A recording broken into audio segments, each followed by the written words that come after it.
As if we don't have enough problems with the border crisis, inflation, and crime all raging, the president is now scaring Americans with talk of the end of the world. Biden warning of Armageddon if Vladimir Putin uses a tactical nuclear weapon to try to win the war on Ukraine, saying, quote, "We have not faced the prospect of Armageddon since Kennedy and the Cuban Missile Crisis. We've got a guy I know fairly well. He's not joking when he talks about potential use of tactical nuclear weapons or biological or chemical weapons because his military is, you might say, significantly underperforming." You would think with such an alarming statement, the president would be ready to answer questions and assure Americans. But look what he did instead, literally running away. Lawmakers are taking note of Biden's weakness on the world stage. Anti-American dictators around the world will smell the weakness. They see a weak Biden administration. Right now, we have a president who is very weak abroad and at home, and he's brought it to himself because of his policies. He also has put America in a weaker position. He threatened our security by making us dependent on other nations. The Saudis and their friends in the United Arab Emirates believe that they can do whatever they want to the United States.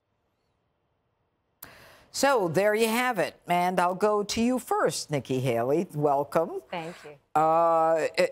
Why now? Why now Armageddon? I know that Putin first mentioned, I believe it was in March of this year, the possibility of using nuclear weapons. You know, I mean, what's interesting to me, it's so unproductive. Every time he speaks, it's just unproductive because on one side, you're putting fear in Americans, which is not helpful, and it really questions his leadership. On the other side, if he knows Putin so well, he would know he should not be saying this is Armageddon because Putin is hearing that. Instead, what he needs to do is he needs to have strong, bold leadership. He needs to say, look, if you do anything with nukes, they'll be hell to pay. He needs to remind China and Iran, are you supporting this conversation? And, you know, he needs to just stay strong in what we have. Our military can handle this. We're not going to need to send troops on the ground if something happens. What he needs to do is have deterrence. When President Trump was in office, you didn't see these dictators doing this because there wasn't the weakness that we're seeing today. And, you know, Jesse, to that point, I mean, you know, when Biden starts talking about Armageddon and, you know, you've got Russia now, which is, as far as I'm concerned, in a pretty weak position. He's losing in Ukraine. I mean, his forces are being drafted or forced to fight. People are trying to get out of Russia. And we, like, built him up as, like, this nuclear power. Yeah, you have to keep also the country calm in times like this. FDR did it, JFK did it, Bush did it after 9/11, Trump did it during COVID-19. Could you imagine if Biden were president during COVID, he probably would have flown to Delaware and put on a body condom and never opened up the rest of the country. It's a very fragile time in the United States. We've just recovered from this pandemic. People are anxious. You have a recession. You have an open border and a crime wave.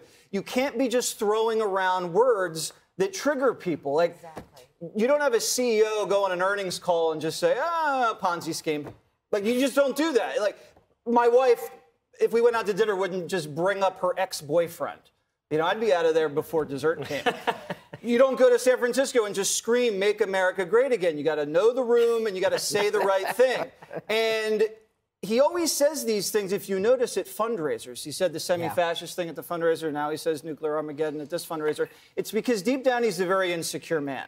He's always felt inadequate, and that's why he's always blustering about his push-ups and how great of test scores he got in college. He's a liar, so he kind of overperforms in front of donors to try to make them feel like this or that, and it usually backfires. Forget about what he says, but look what he's done. You have the cartels running the southern border. You have Little Rocket Man throwing up a bunch of rockets over the peninsula. There's a land war in Asia. The Saudis, our allies, just turn their backs to us. So you can't then drop this bomb, rhetorically, and then run away to Marine One across the lawn while the media is like, can you clear this up a little bit, Mr. President? He's just not smart enough to be the president, which would be fine under normal circumstances, but Kamala is the number 2. Wouldn't you say, Will, that doesn't President Biden himself create the circumstance? So when Jesse talks about a normal circumstance, if this were a Trump administration or if it were a Ronald Reagan's administration, I mean, you know, this kind of thing, you wouldn't be seeing a lot of this. Well, to be fair, Judge, to be fair, Jesse, he has clarified that he's not joking. He's being very serious. And by the way, Vladimir Putin is not joking. I'm glad to know this is a very serious issue. Can you imagine the nuclear diplomatic talks? I may launch the nukes. Just joking. Not really thinking about it. Yeah. It's like the person always says, to be honest. I don't like it how you lead with that. Why don't you just always be honest? Yeah. Jesse, you said you want to calm the American people. In order to be calm, the American people need to be enlightened. They need to be informed. They can't be kept in a state of constant confusion. And for the past 2 years, and not simply on this issue, the American people have been propagandized. They had not been told the truth on almost anything. And now you have Vladimir Zelensky talking about a preemptive strike. I mean, this is all sloppy. It is all half-truthed. And the American people, in my estimation still, when we go to war, deserve to have a say in the issue. If we are going to tread up to lines, I would like to see it being done democratically. And that means we need to be told the truth on issues, particularly when it comes to national security. And we aren't even getting half-truths on what's going on in Ukraine and Russia. But that's why there needs to be leadership. And you know, Geraldo, with OPEC deciding that they weren't going to provide the oil that apparently, you know, Biden was planning on, that they were going to cut back on their oil production, the president is looking to Venezuela. He isn't looking to domestic production. Well, that is, you know, I guess you could question the judgment on that. Saudi Arabia is run by a family of snakes. I think you're all burying the lead. Ask Vladimir Putin if he thinks Joe Biden is projecting weakness. His troops are being killed by our drones, by our artillery, by our missiles. Ukraine is winning this war. And what he said is absolutely, the American people should understand the stakes. This is Vladimir Putin ranting and raving about using nuclear weapons. He is cornered. He is bleeding. He is humiliated. His army is crumbling right in front of him. Everyone, remember the movies. You all saw the Red Army, and they're going to sweep through Ukraine in 2 weeks or 3 days, whatever it is. And here is Ukraine. They have humiliated Russia. Russia is dangerous because it is wounded. And I fear, you know, you plan your life. You have your family and your grandchildren, and you build your house, and you have a future. And then this nut job is talking about using nuclear weapons, and we're pointing blame at our president when it is the president of Russia. No, he says Armageddon. No, that means both sides get hit, Geraldo. That means both we sides all will be hit. Both sides will be hit. You mean the United States and Russia? This is, read Follett's book, Never.